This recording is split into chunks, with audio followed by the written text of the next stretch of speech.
Hello, YouTube friends. This is Richard Mabey with Richard Mabey Presents. Uh, if I seem a little distracted today, it's because I am. Got the screen door on the garage door, and it has a screen door. And Opie has figured out how to open it.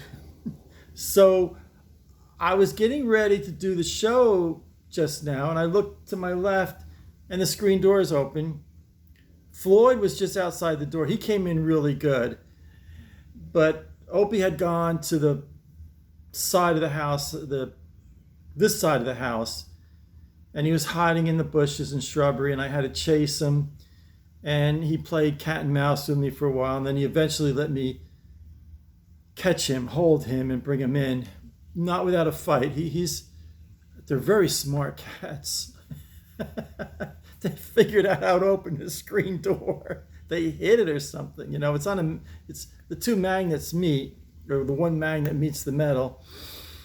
There's only one latch, so they know if they keep hitting it. What am I gonna do? It's like these cats asleep with one eye open. What I was going to talk today about fading cultures, and oh boy, I can't get this always happens to me. I got everything planned, and then let me see here. Okay, tree forts. Da da da bum ba dum bum bum. Let's see now. I had this working before. I don't know how. Here it goes. This is yours truly in my. I guess I was in 8th grade when this was taken. And that's my tree fort. You can see I'm holding the rope, the knotted rope, thick manila rope, and you drop that down, and this was the first tier. There were 3 tiers in the tree fort. This was the first tier. It was a big, tall maple tree. And so I'm standing on the first tier, and then where is it now? Here. It catches a little bit of the board, the planking that took you to the second tier, and the third tier was way high up. And I got another picture here. Hopefully I won't mess this up. It's very tricky to do this. Let's see now. I'll do that.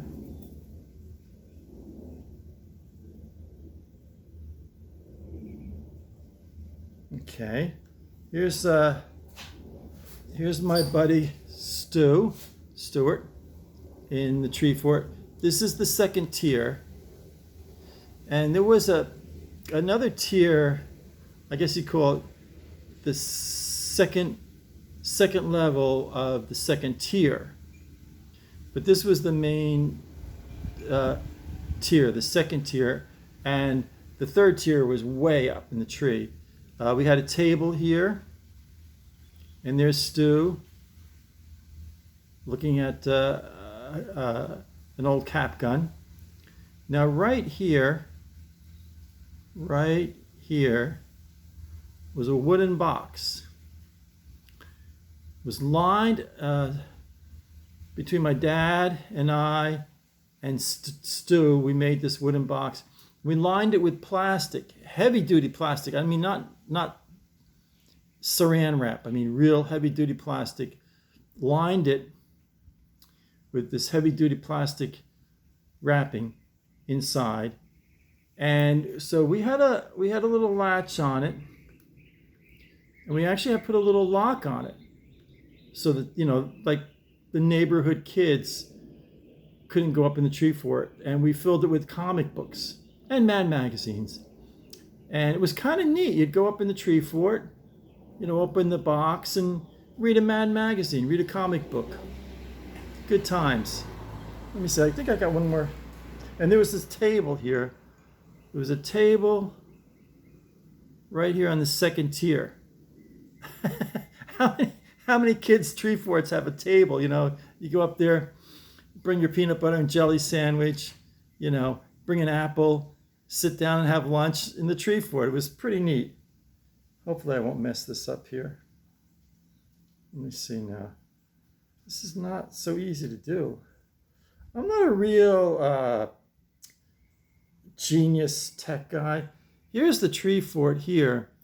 And this was around the summer of 1973. And the only remaining tier was part of the second tier. Was still, I gotta get this right. I'm getting too much reflection here. Maybe if the further, there it goes. And it's right in here is the second tier. If I get closer, no, actually, there it goes. If I go like that, that's good. But right here was the remaining second tier. Hey, that works pretty good. But the thing of it is that I buzz around side street, little roads, and I gotta show you this one. I don't know. I think I was I save everything, you know, and I think I was in 8th grade when I drew this. There's the ladder. There was and this is the famous kind of hole in the trunk of the tree where the squirrels would go in, and we had a tire swing, and we had both the regular ladder, and then the the manila rope to climb up. I'd forgotten I drew. It was about 8th grade when I drew that. This is kind of sad. This is the last remaining boards of the 3rd tier of my tree fort. This is the summer of this is the summer of 73. I took these pictures just before I more or less took down the last bit of the tree fort. That brings it. But but my point is that I go around these little roads and nooks and crannies in Central Florida. I don't see tree forts in backyards anymore. It's kind of sad. It's just really, really sad. Another passing culture is the phenomenon of the sweet shop. And what brought it to mind the other day, of course, my sister and I have been going through old stuff. And my mom had a collection of salt and pepper shakers. And I don't know which, I think this one's the salt, strawberry. And this is the pepper, chocolate. And it's very representative of the sweet shop, luncheonette, ice cream shop, ice cream soda. And I really feel sorry for kids today. The fast food, I know the fast food restaurants have milkshakes, but they're in a paper cup. I don't want to show the name here. Let's see if I can do it without showing the name. They'll be in a paper cup.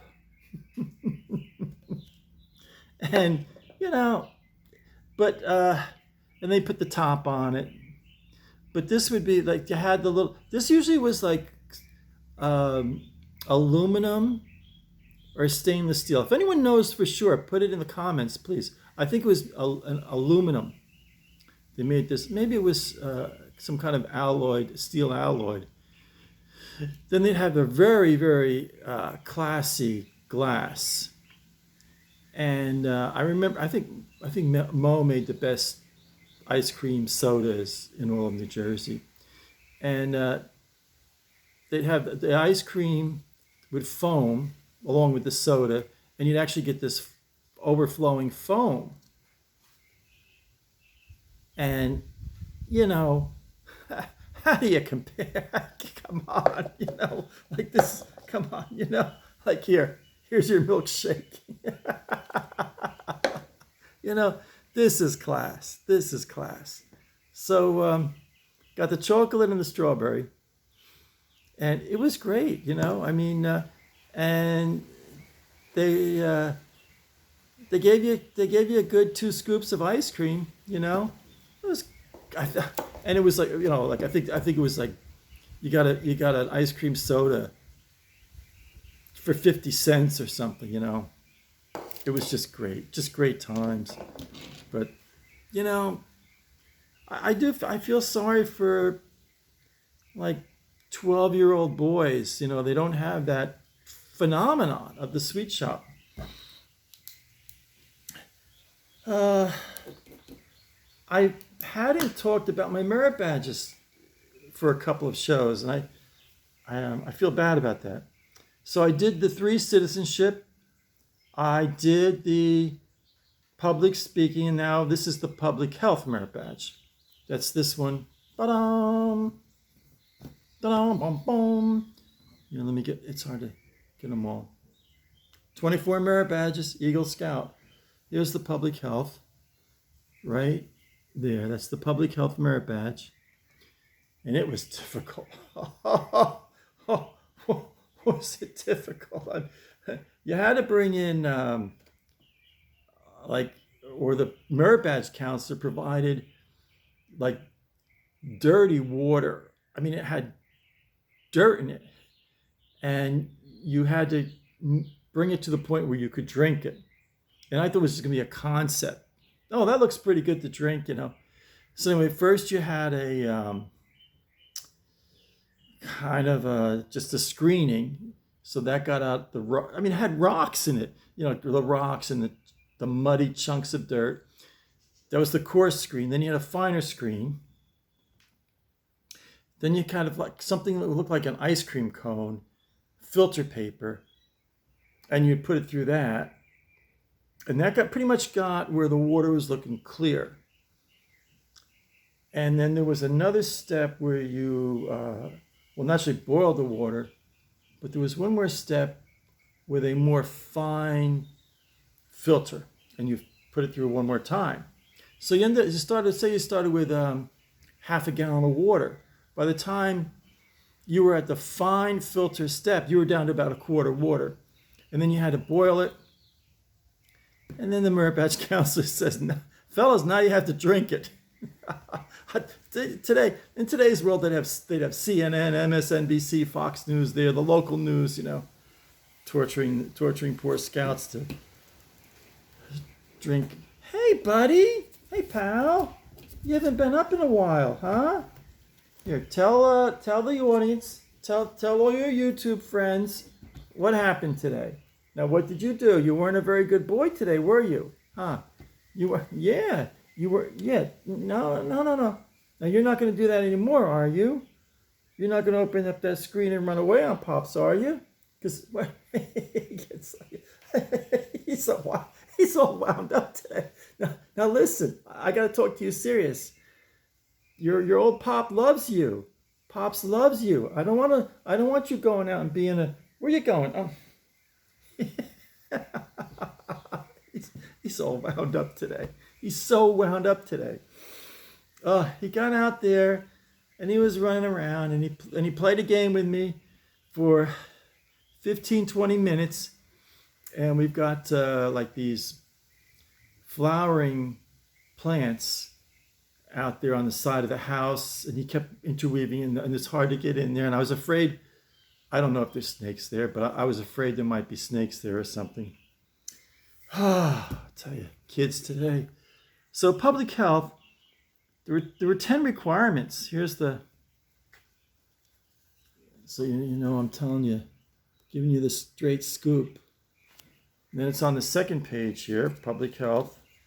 This is the second series of requirements for public health.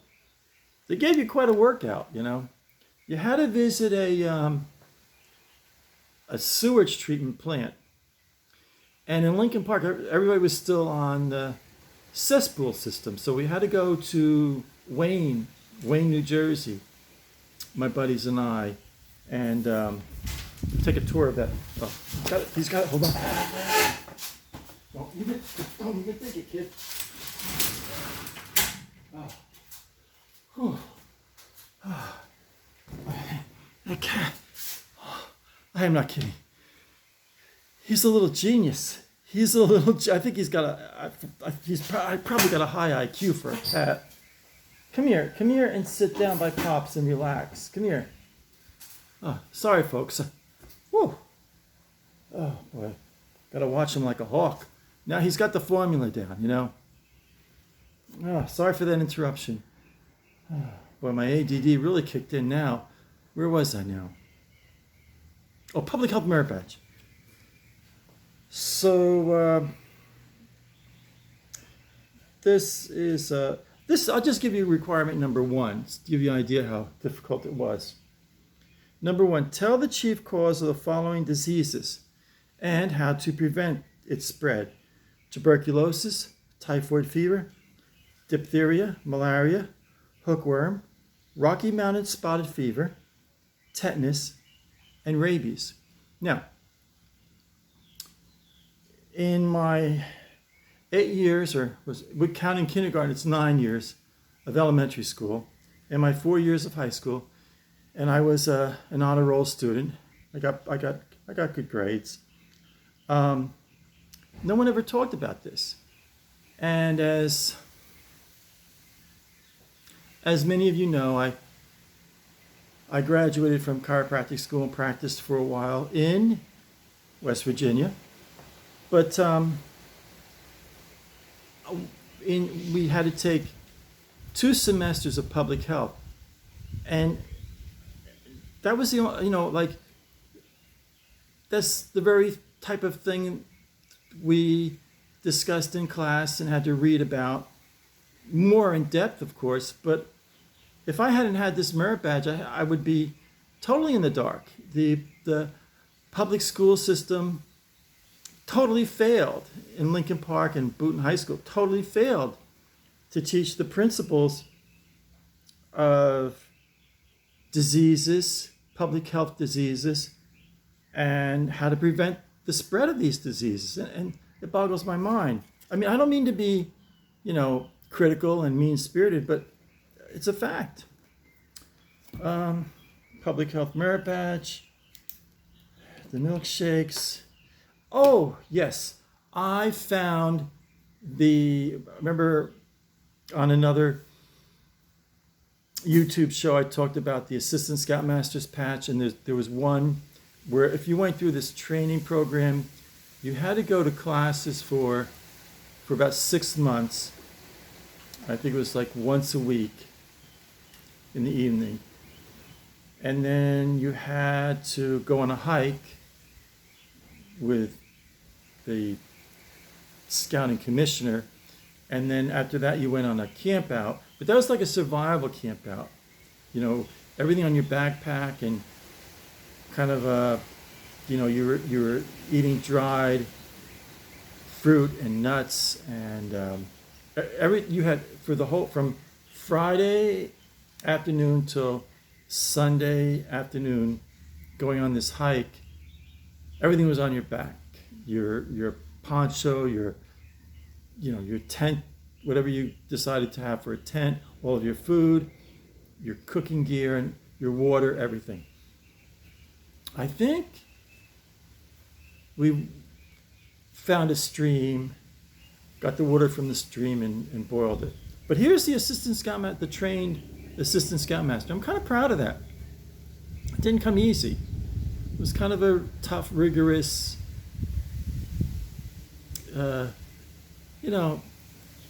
thing they put you through. I gotta check that street every so often.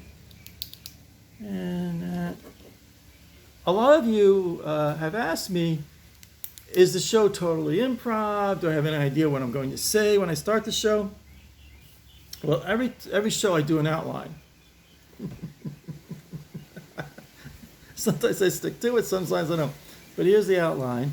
See, so I got Tree Fort, Stu and I, Assistant Scoutmaster patch. I don't necessarily follow the order, but I try to I put a star as I do the things. Public Health Merit Badge, milkshake, salt and pepper shakers, and then wrap up. So, give you a little insight on the show. So at any rate, oh man, I've gone 20 minutes. I figured when I saw this, I thought this would be about 7 minutes. It's 20 minutes. So at any rate, still got my faithful coffee mug, Camp Alamucci with the deer on it. This was this was based on a patch that the late great Jack Floyd designed, who was Assistant Scoutmaster of Boy Scout Troop 170. I'm going to wrap up. As always, stay strong, stay safe, stay happy. This is Richard Mabey, signing off.